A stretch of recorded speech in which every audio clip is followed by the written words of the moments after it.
ಪ್ರಿಯ ನಿರೀಕ್ಷಕರೇ, ನಮಸ್ಕಾರ. ಬೀರ್ಬಲ್ನ ವಿಶೇಷ ಕಾರ್ಯಕ್ರಮಕ್ಕೆ ಆತ್ಮೀಯವಾದ ಸ್ವಾಗತ. ಏನೋ ಮಾಡಲು ಹೋಗಿ ಏನು ಮಾಡಿದ್ದೇನೆ.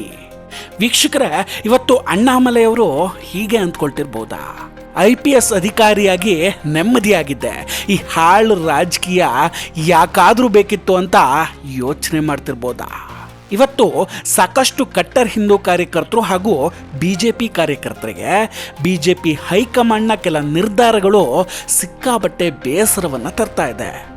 ಕರ್ನಾಟಕದಲ್ಲಿ ಯತ್ನಾಳ್ರ ಉಚ್ಚಾಟನೆ, ತಮಿಳುನಾಡಿನಲ್ಲಿ ಅಣ್ಣಾಮಲೆಯವರ ರಾಜೀನಾಮೆ, ಏನಾಗ್ತಿದೆ BJPಯಲ್ಲಿ, ಯಾಕೆ ಇಂಥ ನಿರ್ಧಾರಗಳು? ವೀಕ್ಷಕರೇ, ಒಂದು ವಿಷಯ ನಾವಿಲ್ಲಿ ಅರ್ಥ ಮಾಡ್ಕೊಳ್ಬೇಕು. ಕೆಲವೊಂದು ಸಲ ಒಳ್ಳೆಯದಾಗಬೇಕಂದ್ರೆ ಇಂತಹ ನೋವುಗಳು ಸಹಜ. ಧರ್ಮಸ್ಥಾಪನೆಗೂ ಮುನ್ನ ಪಾಂಡವರು ವನವಾಸವನ್ನು ಎದುರಿಸಬೇಕಾಗಿರಲಿಲ್ವೇ? ರಾವಣನ ಸಂಹಾರಕ್ಕೂ ಮುನ್ನ ರಾಮ ಹಾಗೂ ಸೀತೆ ಕಾಡಿಗೆ ಹೋಗಬೇಕಾಗಿರಲಿಲ್ವೇ? ಹಾಗೆ ನೋಡಿದರೆ ಶ್ರೀರಾಮಚಂದ್ರ ಕಾಡಿಗೆ ಹೋಗಿದ್ರಿಂದಲೇ ರಾವಣ ಸೀತೆಯನ್ನು ಅಪಹರಿಸಿದ್ದು, ನಂತರ ಆತನ ಸಂಹಾರ ನಡೆದಿದ್ದು. ಇದು ಕೂಡ ಒಂಥರ ಹಾಗೆಯೇ.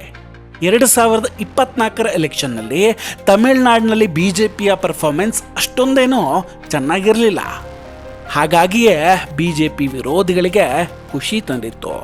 ಆದರೆ ಈಗ ಅದಕ್ಕಿಂತಲೂ ಜಾಸ್ತಿ ಖುಷಿ ಸ್ಟಾಲಿನ್ ಹಾಗೂ ವಿಜಯ್ ದಳಪತಿಗಾಗಿದೆ. ಯಾಕಂದರೆ ಅಣ್ಣಾಮಲೆಯವರು BJP ಅಧ್ಯಕ್ಷ ಸ್ಥಾನದಿಂದ ಕೆಳಗಿಳಿದಿದ್ದಾರೆ. ತಾವು ಸಾಮಾನ್ಯ ಕಾರ್ಯಕರ್ತನಾಗಿರ್ತೀನಿ ಅಂತ ಅವರೇ ಹೇಳ್ಕೊಂಡಿದ್ದಾರೆ. ಹಾಗಾದರೆ ಅಣ್ಣಾಮಲೆಯವರ ರಾಜೀನಾಮೆಗೆ ನಿಜವಾದ ಕಾರಣ ಏನು? BJP ಹೈಕಮಾಂಡ್ ಅವರ ವಿಷಯದಲ್ಲಿ ತಪ್ಪು ಮಾಡಿಬಿಡ್ತಾ? ಇದೆಲ್ಲದ್ರ ಬಗ್ಗೆ ಸ್ವಲ್ಪ ಆಳವಾಗಿ ಚರ್ಚೆಯನ್ನು ಮಾಡೋಣ. ವಿಡಿಯೋವನ್ನು ಸ್ಕಿಪ್ ಮಾಡದೆ ಕೊನೆವರೆಗೂ ನೋಡಿ.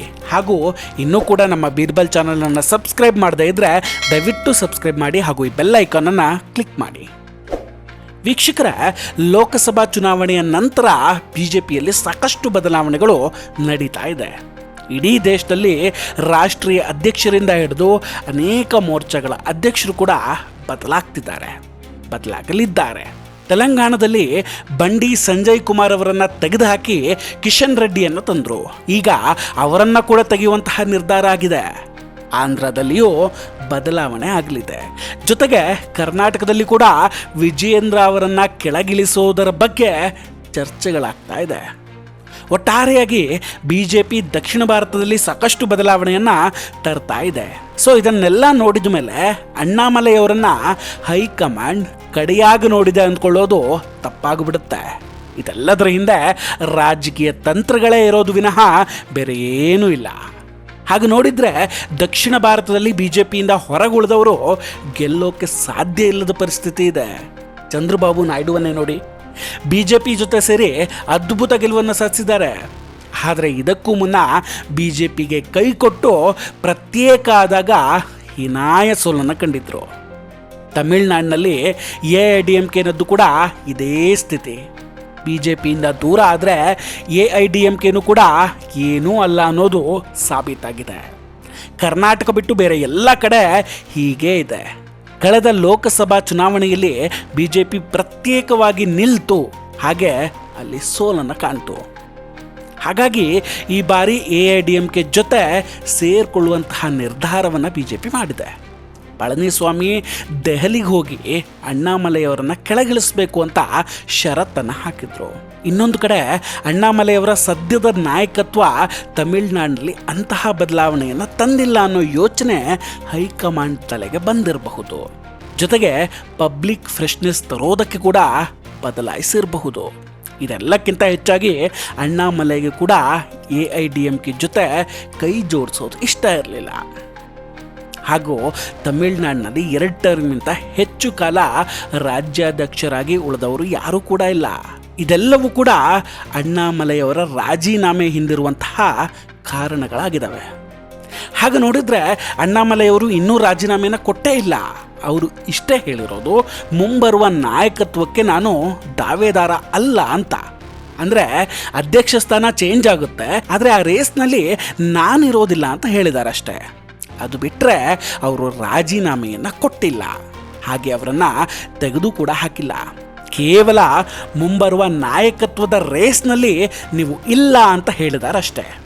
ಇಂತಹ ಎಕ್ಸ್ಪೆರಿಮೆಂಟ್ಗಳು ಬಿ ಜೆ ಪಿಯಲ್ಲಿ ನಡೀತಾನೆ ಇರುತ್ತೆ. ಬಿ ಜೆ ಪಿಯಲ್ಲಿ ಒಂದು ಮೆಚ್ಚಬಹುದಾದ ವಿಷಯ ಅಂದರೆ ಅವರ ತಪ್ಪನ್ನು ಕೂಡಲೇ ತಿದ್ದುಕೊಳ್ಬಿಡ್ತಾರೆ. ಕಾಂಗ್ರೆಸ್ಗೆ ಆ ಗುಣ ಇಲ್ಲ.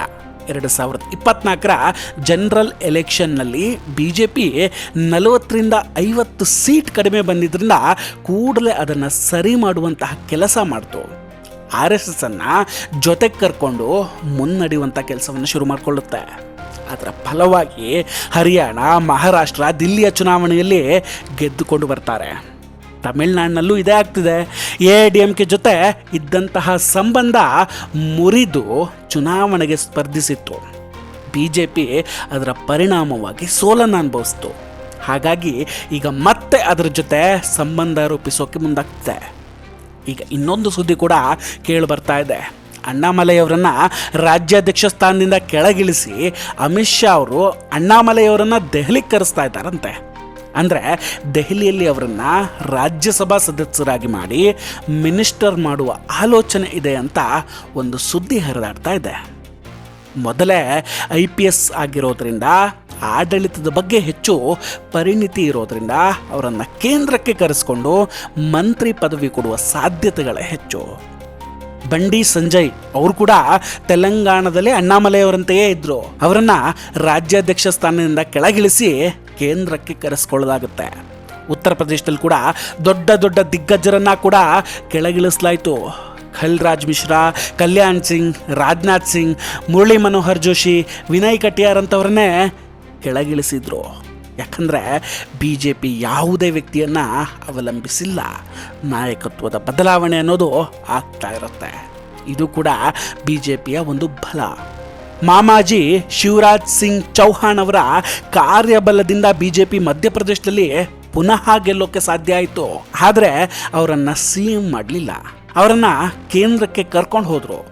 ಇದನ್ನು ನೋಡಿ ನಾವು ಅರ್ಥ ಮಾಡ್ಕೋಬೇಕು. ತಮಿಳ್ನಾಡಿನಲ್ಲಿ ಅಣ್ಣಾಮಲೈಗೆ ಶಿಕ್ಷೆ ಕೊಡ್ತಾ ಇಲ್ಲ, ಅಥವಾ ಅಣ್ಣಾಮಲೈಯವರು ತಮಿಳ್ನಾಡಿನಲ್ಲಿ ಫೇಲ್ ಆದರು ಅಂತ ಅರ್ಥ ಅಲ್ಲ. ಯಾಕಂದರೆ ಅಣ್ಣಾಮಲೈಯವರು ತಮಿಳ್ನಾಡಿನಲ್ಲಿ BJPಗೆ ಜನ ಮರ್ಯಾದೆ ಕೊಡೋ ಹಾಗೆ ಮಾಡಿದ್ದಾರೆ. ಆದ್ದರಿಂದಲೇ DMK BJPಯನ್ನು ನೋಡಿದ್ರೆ ಹೆದರ್ತಾ ಇದೆ. ಆದರೆ ಇಲ್ಲಿ ದೊಡ್ಡ ಬದಲಾವಣೆ ತರೋದಕ್ಕೆ ಸಮಯ ಹಿಡಿಯುತ್ತೆ. ಇನ್ನು 10-15 ವರ್ಷ ಬೇಕಾಗಬಹುದು. ಈಗ BJP ಹಾಗೆ AIADMK ಗಠಬಂಧನದಿಂದ DMKಗೆ ಚಳಿ ಹಿಡಿಯೋ ಪರಿಸ್ಥಿತಿ ಬಂದಿದೆ. ಯಾಕಂದರೆ DMK ಹೆದರೋದು ಈ ಮಹಾಗಠಬಂಧನಕ್ಕೆ ಮಾತ್ರ. ವೀಕ್ಷಕರೇ, ಈಗ ಇದನ್ನೆಲ್ಲ ಕೇಳಿಸ್ಕೊಂಡ ನಂತರ ನಿಮಗೆ BJP ಹೈಕಮಾಂಡ್ ತೆಗೆದುಕೊಂಡ ನಿರ್ಧಾರದ ಬಗ್ಗೆ ಏನನ್ಸುತ್ತೆ? ದಯವಿಟ್ಟು ಕಮೆಂಟ್ ಮಾಡಿ ತಿಳಿಸಿ.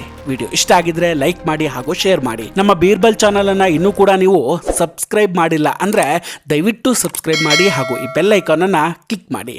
ನಮಸ್ಕಾರ, ಟೇಕ್ ಕೇರ್ ಆ್ಯಂಡ್ ಬಾಯ್ ಬಾಯ್. ಮತ್ತೆ ಭೇಟಿಯಾಗೋಣ.